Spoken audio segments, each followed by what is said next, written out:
Welcome back, everyone. Delighted, as always, to be joined by the legend and top trainer, Mr. Billy Nelson. How are we, Billy? You well?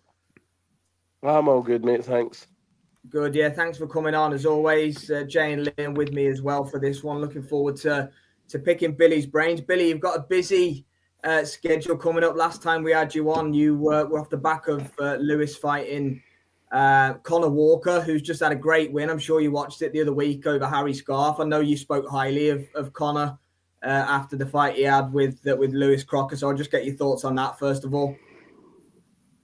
I thought both fighters took a lot of credit out of the fight. I thought Harry Scarf made things very difficult for Conor, and Conor's perseverance and I would say superior fitness managed to get him over the line right at the end. But an excellent fight, a very good fight. It was, yeah. Delighted for Conor Walker there, absolutely. Saw you front and centre when we were watching Adam Azim against Lipinets on Saturday night from Wembley Arena. I know Martin Bakole was there with yourself as well. Billy, did you have a good night? Enjoy the Azim performance? Well, I was actually there for my own fighter, Emmanuel Colombo, who fought earlier on the night and won the first round knockout. That's him 19-1 now with 17 knockouts. 18 knockouts. And his only defeat is against Ismail Madmarov on 3 weeks' notice over 10 rounds. Wow. Bad company. Not bad. He's a good fighter, very powerful puncher. Yeah. Have to keep an eye out for him. We will. Before I throw over to the boys, Billy, just one thing I want to ask before we get into Crocker, Donovan, which I've got many questions to ask there. Was it a bit of tongue-in-cheek? Because we saw Ben Shalom say something about Martin and AJ being signed. Is that a real possibility, or is it just a bit of talk for now? Or I think the fight's very much a possibility, but nothing's signed. No. Was Ben getting a bit excited, was he? I think he was getting a wee bit Man United. We're fully focused on Efe Ajagba and winning the final eliminator for the world title. What comes after that will come after that. Yeah. Boys? I've just got a quick question about sparring, Billy.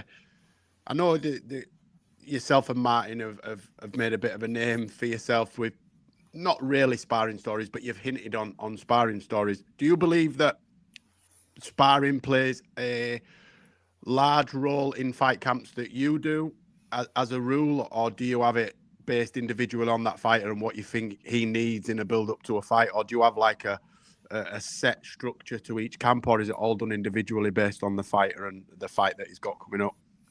So it's based on the fighter that we're facing.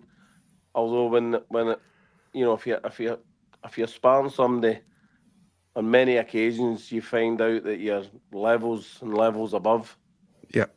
Your particular opponent.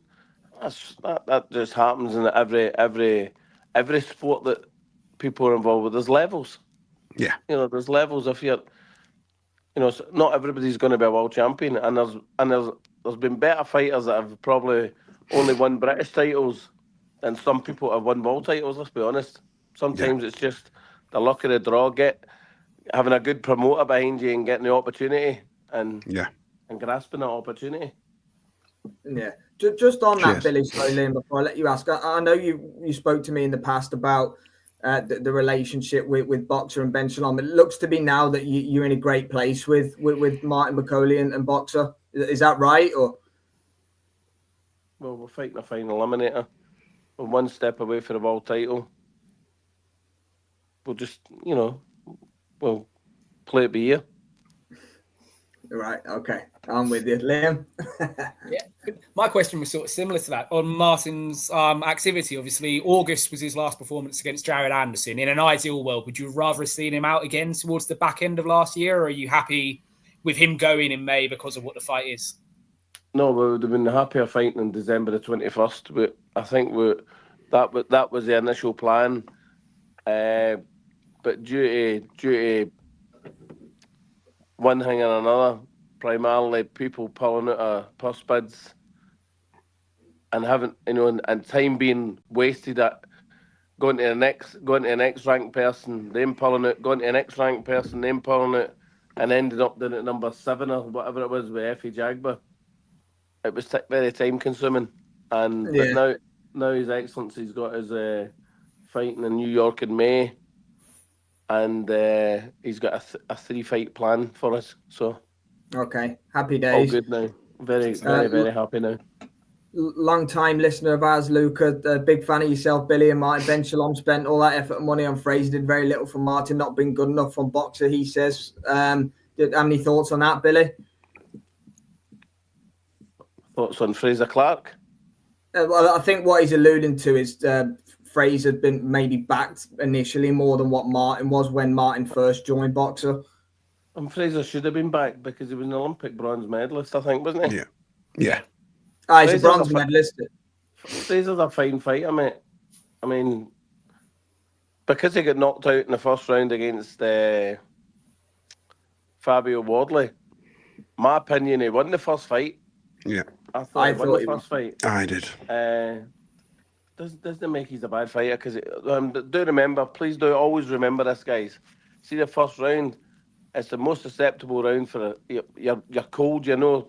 Your brain might not be quite switched 100% on. You get caught by a good shot. I mean, it was a good shot. There's no getting away with it. Yeah. One fight, one defeat doesn't define a fighter. As Mark Bakole's proved since Michael Hunter.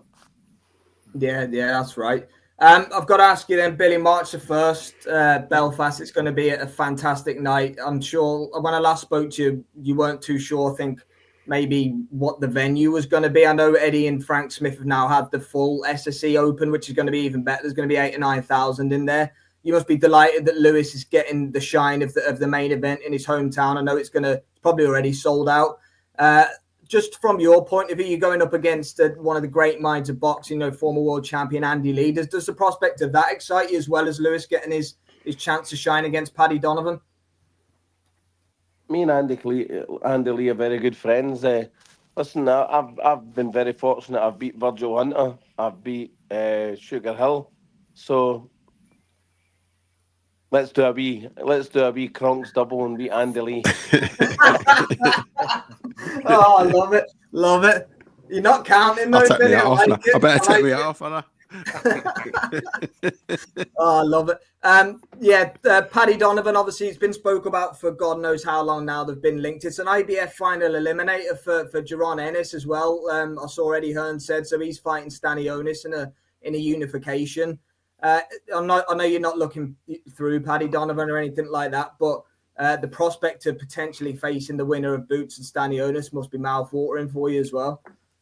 Well, it would be excellent, but I think in reality, I think if Boots Ennis beats Stanios, I think he moves up to 154.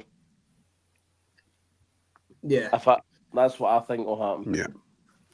And, Stanios obviously couldn't fight.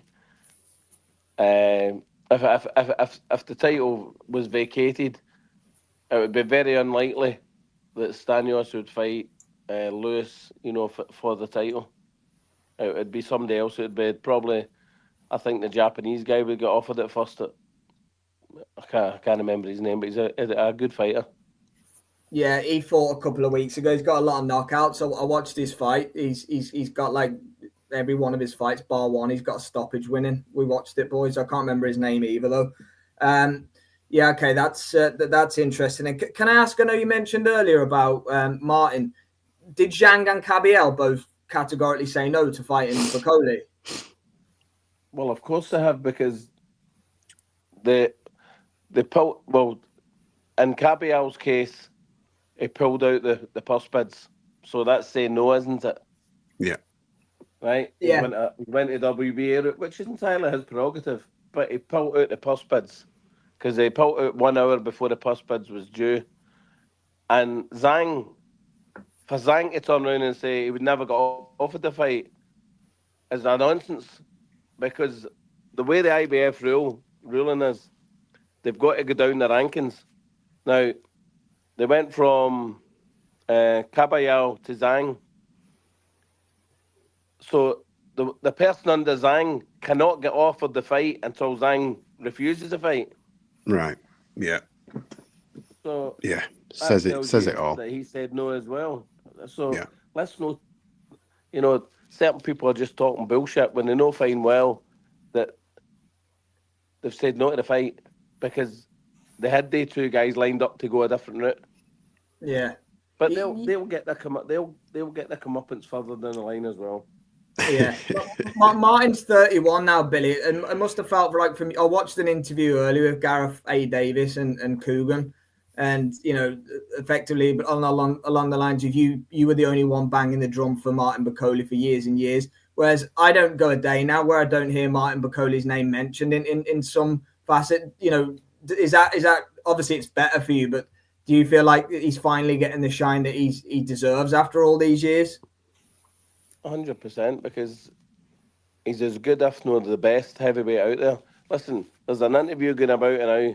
I can't remember the guy's name. It said they'd done an interview with Alec Krasnik. Is it Krasnik? The Usyk's guy, Alex part of Krasnik. Usyk's team. Usyk's. Yeah. Alex Krasik. I think he's his promoter or his manager, one of the two. Yeah. And he's meant to have said to in an interview, Usyk will not fight Bakole. And he's also said in another interview where that Martin Bakole, I don't know where he gets his no discipline, but he says if he was more disciplined, he'll rule the heavyweight division after Usyk. Right. Okay. And they've sparred many rounds, haven't they, Billy, Usyk and Bakole? I wouldn't say many rounds. I think it was about 3 weeks. But after what happened in Dubai, they only after what happened in Dubai, they only sparred maybe 2 rounds a few times because they didn't want to do more rounds with Martin. Right. Okay. There you go. Lucas said that. Alex Krasik said Bakole beats any of the top 5 heavyweights if he was more disciplined. That was what he said. Where does the ill discipline come from? It's not something I've ever heard, and you know better than anyone, Billy. Because he's a wee bit heavy. Bit fleshy. I suppose just because he's a wee bit heavy. Right. But Okay. is that not part of why he's so good? Is that not what he uses? His size. Aye, but I mean, ideally, I'd like another stone off him, and that's what we're striving for this fight. Okay. Right. So he's going to come in potentially lighter than normal for this fight. Then, if you get your way. If I get my way, you're going to try your best. So much Yeah, fair play to him. Is the fight? I mean, you probably can't say, Billy. I understand you can't, but we're being told it's in Times Square the fight. Like, I mean, logistically, like outdoor or something like that. I've been to Times Square myself. There's no boxing rings that I could imagine being there. I've been told that's where it is as well, but whether it's inside or outside, I don't know. I just don't know. All I'm glad is that we're getting the opportunity to fight for a final eliminator, and that would take us one step closer to the world title, which each and every boxer on the planet dreams of. Yeah. There's going to be a hell of a lot of eyeballs on that fight card with Ryan Garcia and Devin Haney building up towards their rematch as well in October. So that can only be good news for Martin. But just before we let you go, Billy, keeping on the Riyadh season topic, I have to get your thoughts on February 22nd, especially Daniel Dubois and Joseph Parker, because that probably has implications for Martin Bakole moving forward. I had you on before Dubois fought Hrgovic. I had you on before Dubois fought AJ. You backed against him twice. Are you picking him to beat Parker this time, or are you gonna go the other way? I think I know Martin Bakole feels that Joe Parker will beat him. I think it'll be a very close fight. Daniel has got all the physical advantages. Joe, in fairness to Joe, he looked bigger over in Saudi when I seen him there just before Christmas. But Daniel's got the natural size in him, and he has been more active. So I would put Daniel as slight favourite. Although if I was asked who I want to win, it'd be Joe because he's my pal. Yeah, most definitely. I would lean Dubois. I think you boys both think Parker will win. Yeah, I think Parker's going to take a 115, 113. ever so slight decision, but I I just agree think on the activity though about Parker. You know, he fought Wilder and Jan Mate, quite if quickly, you didn't he? can Then he come away hasn't. with scores like that, 115, 113, if you can come away with scores like that, you should get down to the bookies, make yourself a few quid. I don't do bad. I don't do bad. Fuck, I find it hard Oh. enough to pick a winner of a fight, let alone know the fucking scores.